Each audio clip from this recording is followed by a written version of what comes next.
Productive होना सिर्फ काम करने से बहुत अलग है। जो काम आप शाम 6 बजे तक टालते रहते हैं, वे लोग उन्हें सुबह 11 बजे तक ही पूरा कर लेते हैं। वे बिना थके हारे बर्नआउट से बचते हुए दूसरे जरूरी कामों के लिए भी समय निकाल लेते हैं। यह फर्क आता कहां से है? क्या उनके पास कोई जादुई चाबी है? बिल्कुल नहीं। फर्क आपके पास मौजूद समय की मात्रा में नहीं, बल्कि समय के इस्तेमाल के तरीके में है। आज मैं आपको टाइम वर्क पिरामिड के बारे में बताऊंगा और इसके 4 सिद्धांत सिखाऊंगा, ताकि आप थकने या बोर होने से पहले ही अपने दिन को सफल बना सकें। उन लोगों का सम्मान करें जो अपनी मेहनत से सफलता पाते हैं। टाइम वर्क पिरामिड ये क्या है? एरी मेजल एक एंटरप्रेन्योर थे।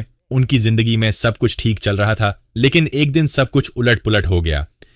24 साल की उम्र में एरी को क्रोहन रोग, क्रोहन डिजीज का पता चला। यह एक ऐसी बीमारी है जो धीरे धीरे आपको अंदर से कमजोर कर देती है और आप कुछ भी करने में असमर्थ हो जाते हैं।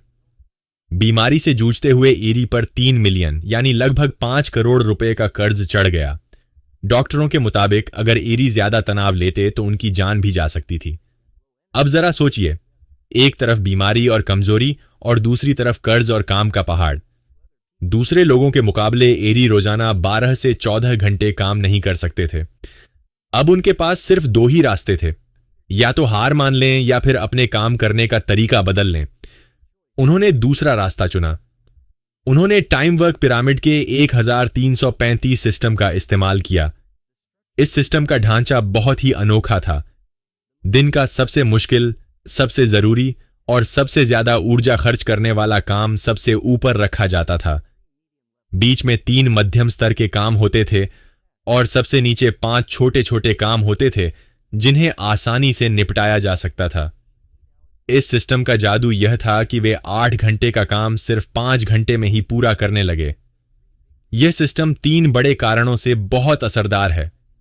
पहला, आप काम को उसकी अहमियत के हिसाब से व्यवस्थित करना शुरू कर देते हैं। दूसरा, छोटे छोटे काम पूरे करने से फोमो, कुछ छूट जाने का डर खत्म होता है और आपके दिमाग में डोपामाइन रिलीज होता है, जिससे आप अगले काम के लिए तैयार हो जाते हैं। तीसरा, आप सारे मुश्किल काम एक ही समय पर न रखकर अपने काम के बोझ को संतुलित रखते हैं। लेकिन 90% लोग ठीक इसका उल्टा करते हैं। वे एक उल्टा पिरामिड बनाते हैं। पिरामिड के सबसे ऊपर वे 5 मुश्किल काम रख देते हैं, फिर बीच में 1 या 2 मध्यम काम और आखिर में सिर्फ एक आसान काम। इस उल्टे पिरामिड की दिक्कत यह है कि दोपहर तक मुश्किल कामों को पूरा करना नामुमकिन हो जाता है। जब एनर्जी का लेवल कम होता है, आप थका हुआ महसूस करते हैं, मोटिवेशन कम हो जाता है और पूरा पिरामिड ढह जाता है। यह सब सिर्फ वजन की वजह से ढह जाता है। तब हम कहते हैं, मुझ में निरंतरता नहीं है। हालांकि असली बात यह है कि निरंतरता तो बनी हुई थी, असल में ढांचा ही सही नहीं था। सबसे पहला काम है समय और ढांचे को ठीक करना। दिन के लिए एक सीधा पिरामिड बनाएं।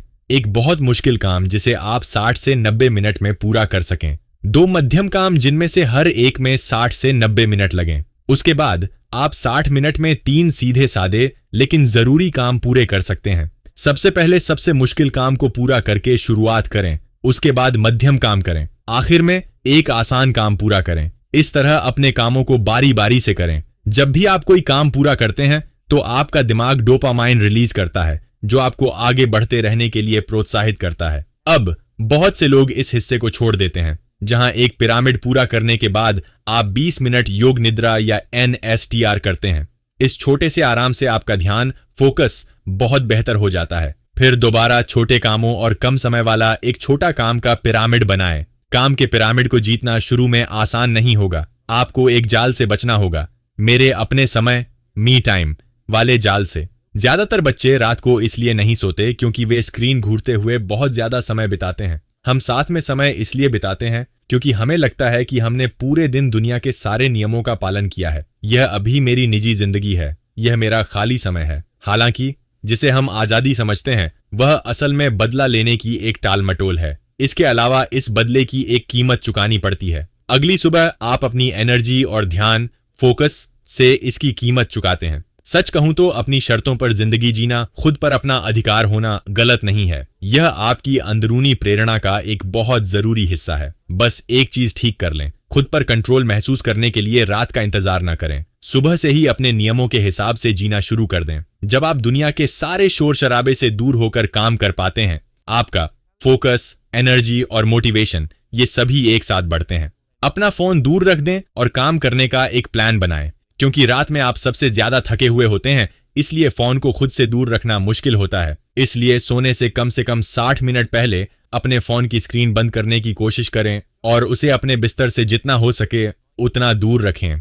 अगर आप सच में बहुत थके हुए हैं तो स्क्रॉल करने के बजाय आप सोने की कहानियां या ऑडियो बुक सुन सकते हैं। काम के पिरामिड का दूसरा सिद्धांत है अपने सबसे ज्यादा प्रोडक्टिव घंटों को बचा कर रखना। जागने के 30 से 60 मिनट के अंदर आपके शरीर में कोर्टिसोल का लेवल अचानक बढ़ जाता है, जिसका मतलब है कि आप पूरी तरह से अलर्ट हो जाते हैं। डोपामाइन, नॉरपेनेफ्रिन और ब्लड प्रेशर ये सभी अपने सबसे ऊंचे लेवल पर होते हैं। न्यूरोसाइंटिस्ट डॉक्टर एंड्रयू हबरमैन कहते हैं कि ध्यान लगाने और कड़ी मेहनत करने के लिए यह सबसे अच्छा समय है। असल में आपका शरीर आपसे कह रहा होता है कि अब आप हरकत में आए, लेकिन आप कहते हैं यार मैंने सब कुछ आजमा लिया, मैंने पूरी सुबह काम किया, 8 घंटे पढ़ाई की और फिर भी कोई लक्ष्य पूरा नहीं हुआ। रिचर्ड फ्रेम के अनुसार सफलता का पहला नियम है खुद को धोखा देना बंद करना। और खुद को धोखा देना सबसे आसान काम है, क्योंकि आपका अहंकार आपकी गलतियों को नजरअंदाज कर देता है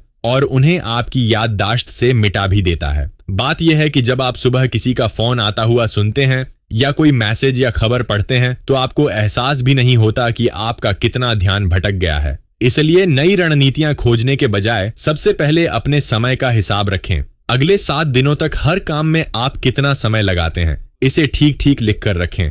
नाश्ता करने से लेकर दूध गर्म करने तक हर छोटी बड़ी चीज लिखी होनी चाहिए। 3-4 दिनों के बाद आपको कुछ पैटर्न नजर आने लगेंगे और तब आपको यह चौंकाने वाला एहसास होगा कि आप अपनी सुबह के समय का सिर्फ 30 से 40% ही इस्तेमाल कर पाते हैं। अब बारी आती है एक्शन प्लान की, यानी सबसे जरूरी कामों की। P1 श्रेणी के ये काम 2 से 3 सालों के भीतर आपकी जिंदगी पूरी तरह बदल देने की क्षमता रखते हैं। चीजें बहुत हद तक बदल सकती हैं। छात्रों के लिए इसका मतलब हो सकता है कठिन विषयों पर महारत हासिल करना और व्यापारियों के लिए इसका अर्थ हो सकता है नई और अनोखी रणनीतियां तैयार करना। अपने सबसे जरूरी काम को अपने सबसे व्यस्त समय पीक आवर्स के दौरान हर पल अपनी नजरों के सामने रखें और इस नियम का सख्ती से पालन करें। राष्ट्रपति रूजवेल्ट की तरह 5 घंटों के लिए दुनिया से पूरी तरह कट जाए। रूजवेल्ट ने एक पूरे राष्ट्र का नेतृत्व किया, 40 किताबें प्रकाशित की और अमेज़न के जंगलों में कई नई खोजें भी की। क्या वे पूरे दिन काम में जुटे रहते थे? नहीं, वे सुबह 8 बजे से लेकर शाम 4:30 बजे तक ही काम करते थे। लेकिन सुबह के शुरुआती 3 घंटों में कोई भी उनसे संपर्क नहीं कर सकता था। यहां तक कि उस समय न तो उनके परिवार वालों को और न ही उनके सहायकों को पता होता था कि वे किस कमरे में हैं। वे अपना यह समय अकेले बैठकर रिपोर्ट पढ़ने, कुछ लिखने और रणनीतियां बनाने में बिताते थे। दोस्तों, जो लोग अपने काम में सबसे बेहतरीन होते हैं वे अपना समय जाया नहीं करते। वे अपने सबसे व्यस्त और कीमती समय की पूरी सुरक्षा करते हैं। अपनी सुबह के समय को अपनी ताकत का जोन, पावर जोन बना लें।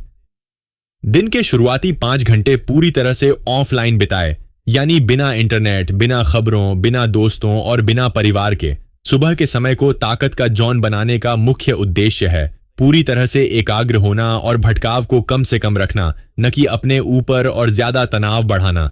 एक ठोस एक्शन प्लान बनाएं और उन छोटी छोटी चीजों को अपनी जिंदगी से हटा दें जो आपका ध्यान भटकाती हैं। हमने अभी अभी टाइम लॉगिंग, समय का हिसाब रखने के बारे में बात की थी। समय, जब आप अपने समय का हिसाब रखना शुरू करेंगे तो आपको कुछ पैटर्न नजर आने लगेंगे और आप उन छोटी छोटी भटकाने वाली चीजों को पहचान पाएंगे जो इसमें आपका 5 से 10 मिनट का समय और एनर्जी खर्च होगी। सबसे ऊपर वाली 3 चीजों को हटा दें।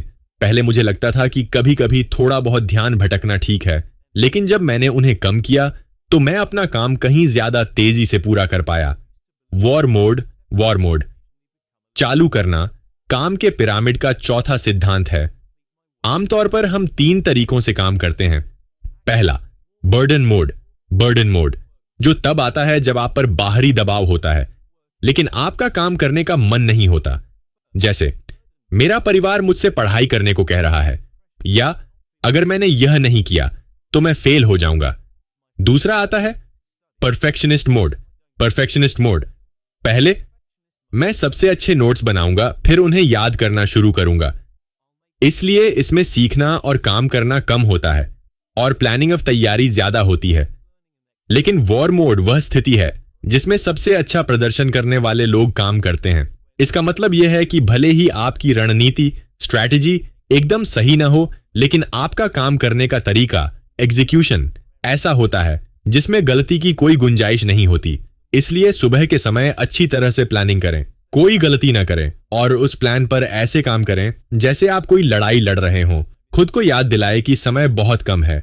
यह सिलेबस को जीतने के बारे में है, न कि सिर्फ पन्ने पलटने के बारे में। मैं हर एक पल का पूरा फायदा उठाने वाला हूं, फिर बस एक एक करके काम पूरे करते जाओ। वॉर मोड में आने के लिए तुम्हें एक एथलीट जैसी जबरदस्त एनर्जी चाहिए। इसलिए परफॉर्मेंस से पहले उनके रूटीन को फॉलो करो। जैसे ही तुम जागो, चेहरे पर ठंडा पानी डालो ताकि नींद का खुमार उतर जाए। अपना फोकस बनाए रखने के लिए 10 मिनट तक त्राटक या मेडिटेशन करो, फिर 10 पुशअप्स और 10 सूर्य नमस्कार करो। जब शरीर में खून का बहाव बढ़ता है तो तुम्हारा दिमाग ज्यादा तेजी से काम करता है। अब हर पल जरूरी है। एक पिरामिड के तरीके से काम करना शुरू करो। जैसा कि अल्बर्ट आइंस्टीन ने कहा था, कंपाउंड इंटरेस्ट दुनिया का 8वां अजूबा है। जो लोग इसे समझते हैं वे इससे कमाते हैं, जो नहीं समझते वे नहीं कमाते। इंटरेस्ट लगातार बढ़ता रहता है। सुबह के पहले 5 घंटों का सही इस्तेमाल करना और रात के बजाय सुबह पर कंट्रोल रखना एक छोटे से कंपाउंड इंटरेस्ट जैसा है जो तुम्हारी जिंदगी को पूरी तरह से बदल सकता है। आखिर में तुम्हें इस तरह से काम करना चाहिए। सुबह 4:30 बजे तक उठ जाओ। कुछ एक्सरसाइज और मेडिटेशन के बाद सुबह 6 से 11 बजे के बीच अपना वर्क पिरामिड शुरू करो। तुम 2 कामों के बीच 5 से 10 मिनट का ब्रेक ले सकते हो। अपने वर्क पिरामिड में अपने कामों को 1 से 3 सिस्टम में बांटो। 1 मुश्किल काम, 2 मीडियम काम और 3 छोटे काम। मुश्किल काम से शुरुआत करो, फिर इस तरह आगे बढ़ो। तुम अपनी मर्जी से कामों को आगे पीछे कर सकते हो, लेकिन जब तुम अपना पिरामिड पूरा कर लो तो NSDR करना बहुत जरूरी है। दूसरी बात, रिवेंज प्रोक्रेस्टिनेशन, बदले में टाल मटोल से बचो। अपनी सुबह को पूरी तरह से अपना बना लो और रात में फोन पर स्क्रॉल करना बंद कर दो। सोने से 60 मिनट पहले सभी स्क्रीन बंद कर दो। अपने फोन को अपने बिस्तर से थोड़ी दूरी पर रखो। अगला सिद्धांत, अपने सबसे जरूरी घंटों पीक आवर्स को सुरक्षित रखो। अगर तुम अपने समय का हिसाब रखोगे तो तुम्हें पता चलेगा कि तुम सुबह के समय का सिर्फ 40% ही इस्तेमाल कर पाते हो। अब अपनी 3 सबसे पसंदीदा छोटी छोटी रुकावटों डिस्ट्रैक्शंस से छुटकारा पालो। सुबह के समय तुम्हारे शरीर की केमिस्ट्री एकदम सही तालमेल में होती है। इस समय का फायदा उठाकर वह जरूरी काम पूरा करो जो अगले 2-3 सालों में तुम्हारी जिंदगी की दिशा बदल सकता है। अगला नियम है, घोस्ट बन जाओ, यानी सुबह के पहले 3 घंटों के लिए पूरी तरह से गायब हो जाओ। कोई खबर नहीं, कोई इंटरनेट नहीं, कोई फोन कॉल नहीं। इसके बाद आपको वॉर मोड की रणनीति में कुछ बदलाव करने पड़ सकते हैं, लेकिन इसमें किसी भी तरह की ढिलाई की कोई गुंजाइश नहीं है। दिन की शुरुआत एक ठोस योजना के साथ करें और उसी के अनुसार काम करें। अपने काम को पूरी रफ्तार से शुरू करने के लिए काम शुरू करने से पहले कोई एक रस्म या आदत अपनाएं। दोस्तों, अगर आप अपनी एकाग्रता बढ़ाना चाहते हैं और हानिकारक लतों से बचना चाहते हैं तो डोपामाइन डिटॉक्स पर बना यह वीडियो जरूर देखें। मैं काम से जुड़ी कहानियां आपको बताता रहूंगा। हम साहस, कर्म और समझदारी से जरूर जीतेंगे।